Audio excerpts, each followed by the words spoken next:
Let's go! On va faire la deuxième partie de cette vidéo sur la transformation. Donc, on a vu dans une première vidéo qu'il suffisait de faire commande T ou de cliquer sur ce petit picto de la barre des tâches contextuelles pour lancer la transformation. Bon, jusqu'ici, c'est très simple. On a vu la symétrie et quoi qu'il arrive, il faut penser à valider votre transformation. Si je me mets un petit peu à l'extérieur de ce cadre, au lieu de me mettre juste sur la poignée, je vois que ma flèche change un peu d'apparence. Et là, je peux faire une rotation. Vous voyez peut-être même à côté de mon curseur, j'ai le nombre de degrés que je suis en train de modifier. Si vous avez quelque chose de très précis à faire, sachez que vous pouvez rentrer le nombre de degrés également ici dans la barre de contrôle. Et comme d'habitude, je valide. Ok, ça c'est classiquement la rotation. Mais si je fais commenter ou que je fais également là mon petit picto et que je fais cette fois clic droit à l'intérieur de mon cadre, alors le clic droit c'est toujours un petit peu difficile pour ceux qui sont sur Mac. Si vous êtes sur Mac, le clic droit c'est tout simplement appuyer sur la touche contrôle, cliquer en même temps. Autre façon de le faire, vous prenez vos deux doigts, vous cliquez en bas à droite de votre pad. Donc ici, regardez, j'ai plein d'autres options. Donc j'ai la rotation, bon, on l'a vu. L'homothétie, on l'a vu également, c'est changer la taille en gardant le rapport largeur-hauteur. Mais j'ai trois autres options que j'aimerais vous montrer. Inclinaison, pour commencer. Alors inclinaison, je vais cliquer, regardez. Je vais de nouveau me mettre dans les coins et regardez, j'incline. Donc ici, si je monte, si je vais à gauche ou à droite, et chaque point est, on va dire, libre des autres. Alors, je vais annuler cette transformation. Je relance cette transformation en faisant de nouveau clic droit et cette fois, je vais aller dans la perspective.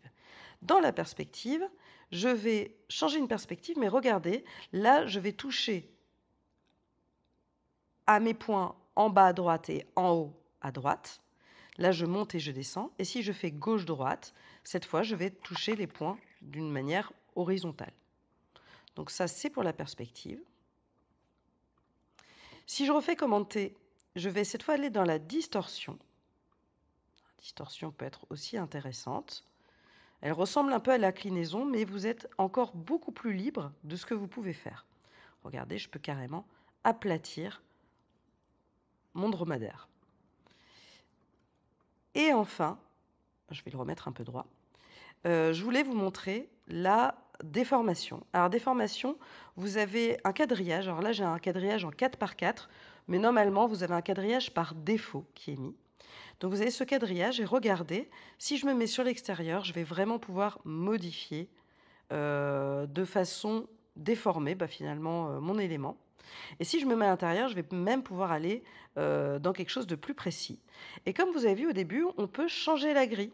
Donc par exemple, regardez, si je mets une grille ici 5,5, vous voyez que je vais pouvoir changer très précisément si je veux, par exemple, modifier un tout petit peu ces patounettes sans toucher au reste.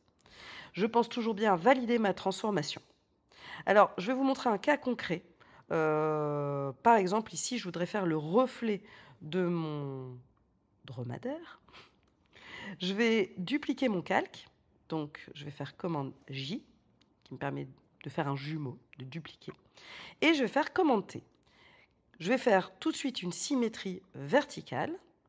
Et vous remarquez que quand je fais la symétrie verticale, au niveau des petites patounettes, là, ça ne se passe pas super bien. Donc, je vais tourner un petit peu ici comme ça. Voilà. Et je vais tout simplement, avec des formations, bouger mes éléments comme ça. Et voilà, n'hésitez pas à, et on peut baisser évidemment l'opacité, n'hésitez pas à faire des commentaires. Au revoir. Bien joué le jeune!